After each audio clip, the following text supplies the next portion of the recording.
Bună, sunt Andreea, iar subiectul de astăzi va fi despre trendurile majore pentru răspândirea informației.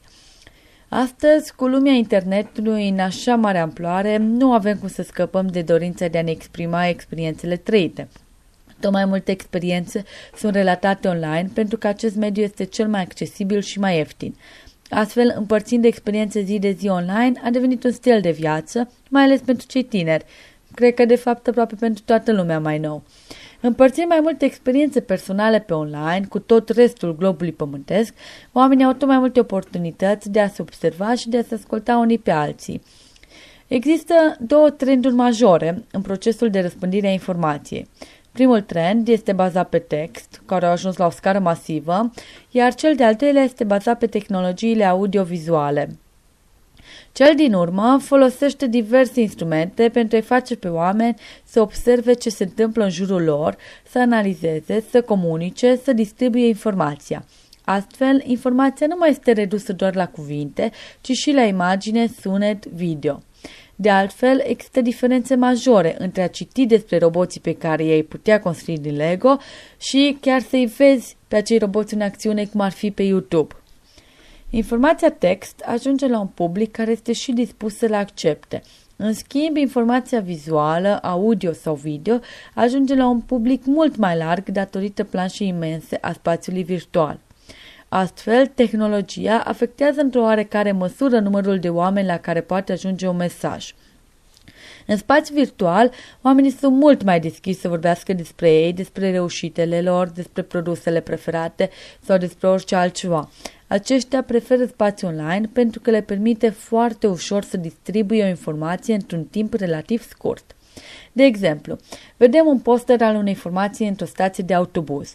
Nu putem să luăm jos posterul și să-l ducem la un prieten. Bine, putem, dar nu prea e frumos. Îl putem suna și să-i spunem de informația respectivă. Dar așa, informația ar fi distribuită doar între mine și el.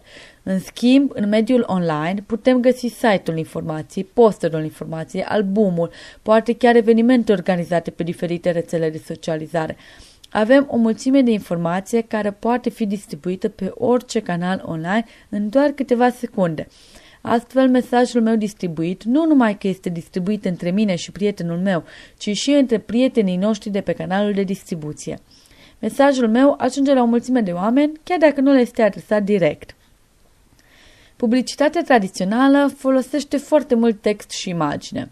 Mă refer aici la postere, afișe, flyere, bannere, roll-up-uri, toate acestea fiind instrumente statice, pentru că de cele mai multe ori sunt și fixate într-un anumit spațiu. Consumatorul poate că le vede, poate că nu. În orice caz, o simplă imagine cu text și culori sau o grafică, chiar dacă are o grafică mai specială, tot nu va reuși să-l facă pe consumator să interacționeze cu acesta, primul rând datorită faptului că e fixat în timp. În schimb, publicitatea online poate fi interactivă. Poate să-l provoace pe consumator la o experiență foarte amuzantă cu ajutorul unor clipuri video. Poate să-l provoace la o experiență educativă prin intermediul unui design foarte atractiv și ușor de urmărit. Poate să-l provoace la o experiență distractivă oferindu-i un mic joc.